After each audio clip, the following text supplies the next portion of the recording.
What's going on, Raider Nation? So, skip all the intro stuff today. This is a divisional rival game, and I mean business. So, first of all, it was really funny last week. The Denver Broncos were playing them this week, as you know, and they played the Jets last week. And here's a clip of a Broncos fan that I thought was pretty funny last time I saw a Broncos fan. Check this clip out. Roll the tape. J-E-T-S, Jets, Jets, Jets.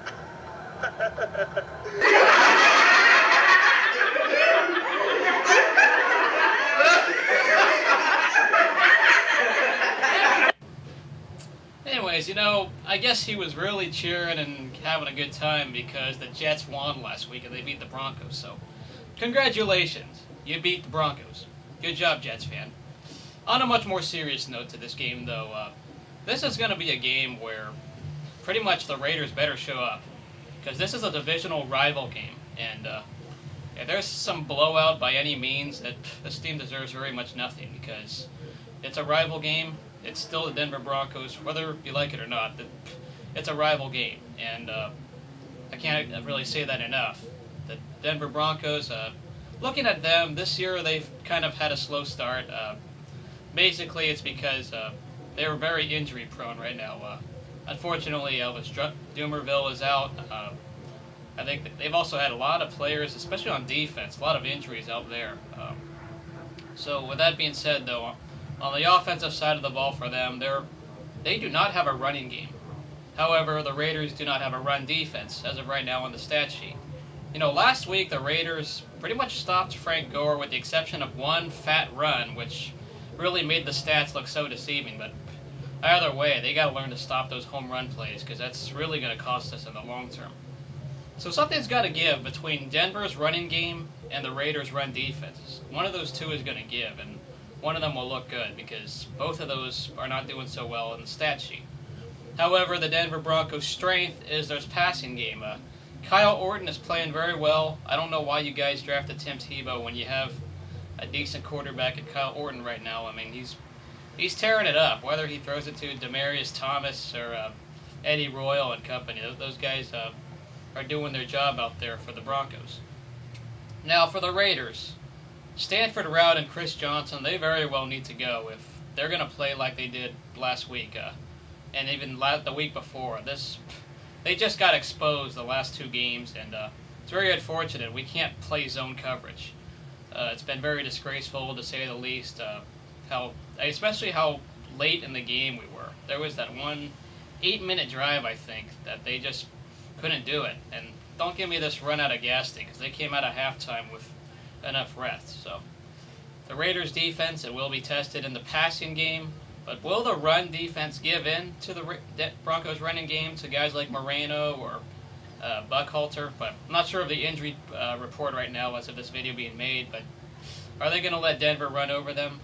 We'll find out. Going on to the other side of the ball for the Raiders on offense. Bruce Gradkowski, get well soon. Very unfortunate that he's been injured and they had to put in Jason Campbell. That rating that Campbell had last week was a little deceiving because he was given no protection. He had to throw it away.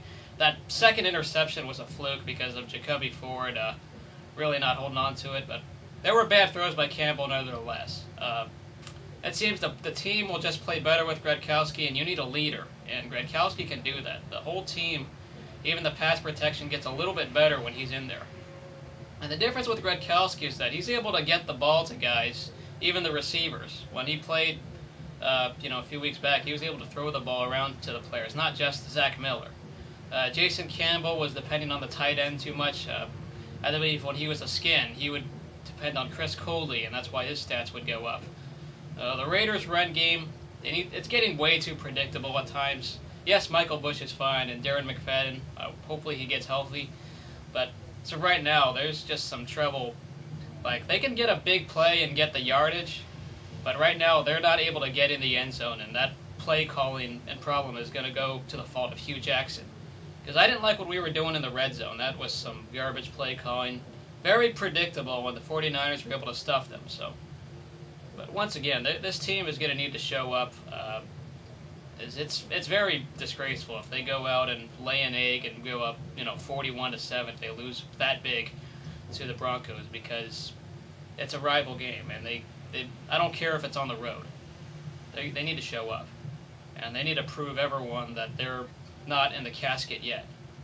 So with that being said, though, go Raiders. The play calling is going to need to get better. Campbell, yes, he was a liability last week, and a lot of the blame can go to him, but the offensive line still cannot pass protect for him. Campbell really had to get rid of it on the spot, and no one was able to get open. So get well, Gronkowski. Maybe Kyle Bowler might provide a better chance. I would think about benching Campbell, depending on what happens. If Gronkowski can't play and Campbell is ineffective, they might need to put in Kyle Bowler because he might provide a better chance to win, depending on the performance he has in this game. So go Raiders. They go out to Mile High Field. Let's go Raiders, all right? Let's prove them wrong. We'll see y'all later.